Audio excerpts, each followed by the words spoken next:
race might well help. And Kai Havertz is in the form of his career, well, certainly in the form of his career in England. Yeah, and again, a lot of credit goes to Mikel Arteta. A lot of people question the decision to sign him for such big money.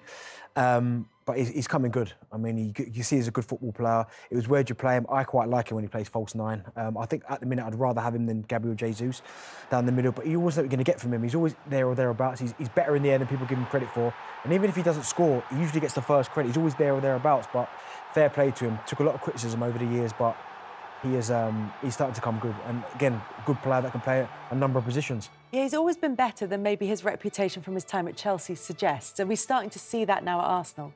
Yeah, I mean, I think he's a super player, always have. And I think if your job is to watch football players and critique them, and you watch him and don't see a good football player, then I worry for you. Because the only problem with him is he doesn't have a set position, and that's his only downfall. You think about Ødegaard and Saka and Martinelli, they all have their fixed positions. The problem is with Kai, he's so versatile and he can play so many positions that he gets kind of drifted everywhere, and it's to his own detriment. But I just think physically... He's played full-back before in his career as well. In the last international for Germany, he played wing-back and left-back. Right, OK. But the point is, he's probably a number 10, but Ødegaard plays he was, for Leverkusen, he was best off the right, but obviously they have Saka there. And I think, so in a way, they signed a player that can play 4 or 5 positions, but they needed somebody with the money they spent to score goals. And I think right now, false nine, getting in the box, he's brilliant in the air because of his size. I just think he's been an amazing addition. Credit Edu and Mikel for signing such a unique player. Yeah, and this has been a sort of hallmark of Arsenal and under Mikel Arteta, is finding the right position for players and working with them to make sure that they're as effective as they can be there. Yeah, and I think to what Owen said, I think it has been difficult for him because I still feel like he's a player that needs a couple of chances in a game, because even before he got that header on Saturday, he missed a huge chance a few minutes earlier that he thought had gone in, but actually ended up missing the angle by quite a big margin. So I do think it's in those moments where we're seeing it pay off for him, you still think he's getting quite a few chances. It's almost like, how can you then take that next step to be even more consistent? And I think that's maybe the final piece of the puzzle for him. But it's not really a surprise when he has not only been moved around positionally, but also, the end of his Chelsea career was, quite stop-start. He's been in and out of starting lineups and everything. So I do think it does take time to then build up that form again to be as consistent as you need to be. And like Owen said, if you've been bought as a goal scorer, and you're not in form over the last couple of years, then it's hard to find that again. But what Arsenal do know is that he scored in the Champions League final. So he can handle that pressure. And I think that's what gave him all that respect and credit in the bank at Chelsea. So it feels like there's still so much more to come from him. Do you know what he does as well? He does a lot of the ugly stuff well. And when I say that, you look at the amount of headers he wins, he challenges, he picks up second balls. Do you know what I mean? He does... The Ødegaard doesn't really want to do it. He's more of a silky footballer. You've got Declan Rice who's doing that 8 job really, really well. But he just picks up pieces, he challenges the centre-halves, he's a real focal point. He's not the quickest, but he seems to be able to glide away from players as well. And I think the more he plays in that system, certainly as a false nine, I think the better he'll become. And it so happens that he's got a regular run in the team now, and that's why the goals are coming. I mean, when you're in and out of a team, you're never going to see the best of anybody. But now he's getting a consistent run in Arsenal's team, you're starting to see him at his best. I think people confuse his body language with being quite chilled and relaxed, with, kind of not being as competitive. If you look at his career pathway, leaving Leverkusen to go to Chelsea, that's a big move for a young kid in lockdown. He could have gone to Bayern and had it easy. Went to Chelsea, it was tough, and Chelsea turned out to be a bit of a mess. I think he was their top scorer, wasn't he, last season, even though he's not a centre-forward.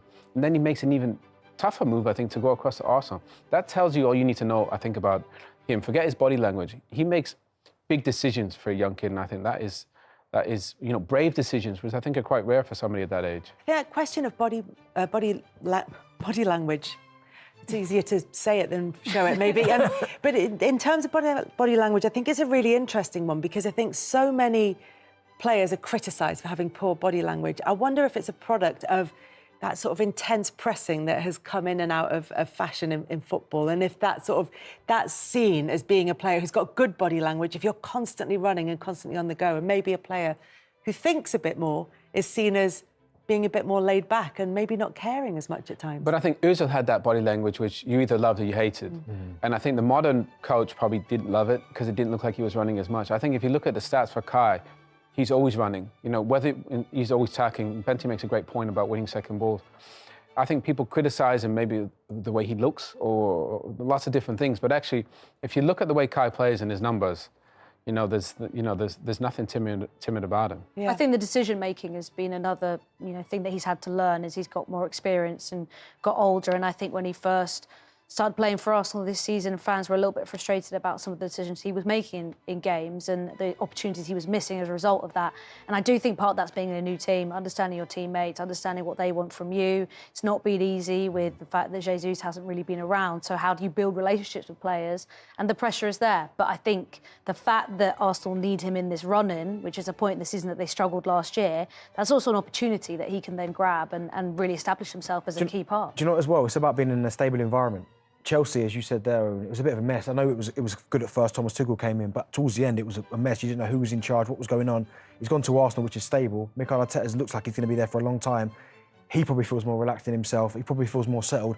And now he's starting to play with teammates that trust him as well. Because at Chelsea, you just didn't know. I just felt like he was getting criticised a lot for maybe not even necessarily his own fault. But now at Arsenal, everyone seems to be buying into it. It's taken a bit of time to win the fans over. But now you can quite clearly see, you put him in a stable environment, he's a top player. Should he have been on the pitch? Yes. I know we don't want to go over. We're going to go back VAR to chat. We've got more VAR chat. Did he dive? Yes. So is it a yellow? Yes. Yeah. So should he have been on the pitch? In the moment. But obviously we know with that retrospectively, with VAR, you can't go back and do that. But if it'd been seen in the moment, yes. Yes. Did he dive? Listen, he's probably gone down a bit. Did he dive? It's probably gone down a bit easier, but my problem with that is, right, there is a bit of contact there. That you can't tell is not contact. Really? Before or after minimal. he dived? Yeah, minimal, but it's contact. Before or after he dived? No, he dived. He dived. It should have been a yellow card, 100%. But I think he actually dives before the contact. Yeah. There probably is a fraction of it. But I do think he probably goes a little bit early because sometimes I think as a player you're anticipating Exactly. it. I was going to say it's the anticipation that gets him. And I mean that is like hip on him. That is just like. What we should say from a referee's point of view is that I think in terms of VAR going to look at it, they can only look at penalty decisions, goal decisions, red card decisions. So they can't go back and look at a potential dive. If they had given the penalty, I think I'm right in saying they could go back, say it's not a penalty, reverse that original decision and then give a yellow off the back of it. But they can't go and look at it just for a as a yellow dive. card, So because the penalty wasn't given, they can't go and say they've just said not enough contact for a penalty and so it's not been given. And that's why that happened and that's why he was on the pitch to I was to score the surprised, if winner. I'm honest. When it went to VAR, I did think, oh, he could go here. Because, as you said there, it is a dive. Even though there's minimal contact, which there is, he probably should have gone for that. Yeah. Aaron Ramsdale, it's not been the easiest of seasons for him by any stretch of the imagination. David Raya has come in ostensibly as a joint number one goalkeeper, which clearly has not been the case for him. And Aaron Ramsdale has to come on and deputise for him because Raya can't play against his parent club, Brentford, from whom he's on loan. And it's all going all right for Aaron Ramsdale. You know, in terms of distribution, a couple of long throws, a couple of steady saves, all absolutely fine. But then it all sort of falls apart from him. This is all relatively comfortable so far, and he's even starting up a couple of attacks. Yeah, I mean, again, listen, what Arteta's done at Arsenal has been superb, and there's not too many things you can criticise him for. This is probably one instance I'd probably go, he's caused this problem, because he's brought in David Raya, who has been fantastic. You can't hide the fact. But he's just made, at one stage, both goalkeepers very nervous, and Aaron Ramsdale is suffering from that badly at the minute. And right before half-time, this happens.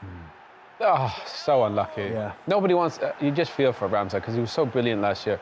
The one thing you would say is Mikel's job is... Wow, that was some strike from Sonny, by the way. Yeah. It was even better from behind. But the one thing you would say is Mikel's job is to make Arsenal the best team. They're better this year. Not just because of Raya, and Aaron Ramsdale is a brilliant goalkeeper.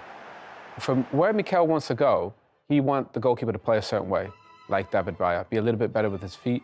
And you'd have to say that the proof is, after 30 games, or 28 games, Arsenal are a slightly better side, concede less goals. I think they've the best defence in the Premier League. They concede less goals, but I think David Raya's save percentage is not brilliant. I think it might be one of the worst in the league. It's just that he doesn't face a lot of shots because the defensive unit works really well together. But Aaron Ramsdale recovering from that mistake to pull off a couple of very good. I don't know if we're maybe overstating a couple of those saves because everybody wants Aaron Ramsdale to do well. He's that type of character. But there was so much support for him on Instagram, and you saw the reaction from the players and the backroom staff as he made his way off the pitch at half-time. Yeah, do you know what? I think Aaron Ramsdale will come out of this really well. He'll probably end up leaving Arsenal in the summer and go be a regular somewhere else. And that's all football is, sometimes. Some people are better fit for certain places. He did a great job for Arsenal last season. Manager decided in a different way this season. And I'm sure if I was Aaron, I'd probably be thinking, right, I'm going to potentially go play. I don't want to sit on the bench at such a peak time in my career, but he's a brilliant goalkeeper. David Raya is just a little bit different, maybe a little bit better with his feet. But I'm sure Ramsdale's going to get a big job in the summer if he fancies it. I just wonder from a player's perspective if you think that the fact that Ramsdale made that mistake was caused in any way by the fact that he's not match fit, that he hasn't been playing games, that maybe there just wasn't quite that either speed of thought or speed with his getting his feet sorted out, or if it maybe just was a little bit of rustiness. Is that a reason that it might have happened, do you think? Yeah, a little bit of rust, but also as well ultra safe, because he's thinking to himself, I don't want to give the ball away. I don't want to be the reason that Arsenal concede a goal or we don't win the game. And as players, you go through that, don't you? When you're not necessarily the first choice, but you've been put in because someone's injured, you're like, I don't want to let the team down. So maybe he's overthinking everything every time he takes a touch, because I'm sure last season it would go there and away it would go, but he's thinking, right, taking maybe a split second more than he should do just to get it right, and then he gets caught. And unfortunately, this is the position that he's in. But listen, he's going to learn from that. I agree with what Owen said there. He probably won't be at Arsenal next season because I think he's too good of a goalkeeper to sit on somebody's bench. And they'll be able to sign Raya rather than have him in on loan. And there's loads of clubs out there where they've got their number ones, but I think he's better. So I don't think he's going to have a problem as to where he goes. And I do think people forget that Raya's had some moments like that too, where he's left it late or got himself into trouble with situations, because the way that Arsenal play, they want the goalkeeper to be part of that distribution with their feet. And Ramsdale is very good with his throws. He's very also good with long kicks. And the reason that Raya needs to come in is because he was struggling at corners. He was struggling with aerial balls, and they made that impact. But I don't think Raya's looked super consistent and comfortable. So I almost think it's the same issues almost disrupting both of them. But I think when you look at what happens when you change a goalkeeper, which Arteta, I think, felt like he could maybe cheat the system and say, we'll play two of them, is that you do disrupt that unit. And I think when Ramsdale's coming in cold, not just from a match fit point of view, but just building those relationships, I think all the defence have to make an adjustment as a result. But I also don't think Raya's been 100% comfortable either way. He will be back, of course, for the game against Manchester City. I can't wait for that one. 31st of March for Manchester City against Arsenal. Are you nervous yet already? No, do you know what? I'm not. And I think that second half performance... Are you confident? No, I'm not confident. But to be fair, he was nervous. David Raya played nervous at the fixture at the Emirates. He made the crowd. I was there. He made the crowd nervous. Yeah. So I think Flo makes a good point. But I think he's in a better place now, David Raya. And I think the team's in a better place. Declan's had a big impact. Kai has had a big impact. So I'm curious. So I mean, Arsenal are in a better place than they were when they beat Manchester City at the Emirates earlier in the season. 100%, 100%. And I think actually Arsenal were good in that game. They got an important result, but I don't think they were that good. I think it was more City being really poor. Yeah. I think the definitive moment for me was Arsenal being Liverpool at the Emirates. That's when you see, OK, they have outclassed a phenomenal side, and I think we're going to see a different situation because of that.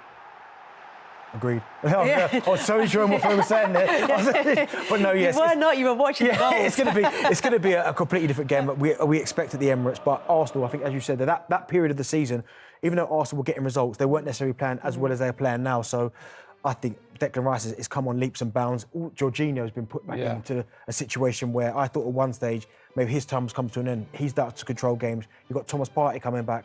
I think Arsenal right now are in a really good place. I was going to ask if you think it's a title decider, but I think we might be going back to that old cliche of, well, it can't be won there, but it can be lost. Yeah, do you know what? I'll just talk to myself. Don't worry, I think it's one of those where you're right. I still think with Manchester City, and I don't know what it is. I don't know if it's because of what we've seen previous, that even if they do lose a game, I still expect them to go on and win 90% of the games that they've got left. So looking at the last 10 fixtures, which we saw earlier, I think Arsenal are going to have to win minimum 7 to win the title, because I just can't see the other two dropping that many points at all. And there's too many games left. Yeah. It's too early to call. We're not doing predictions.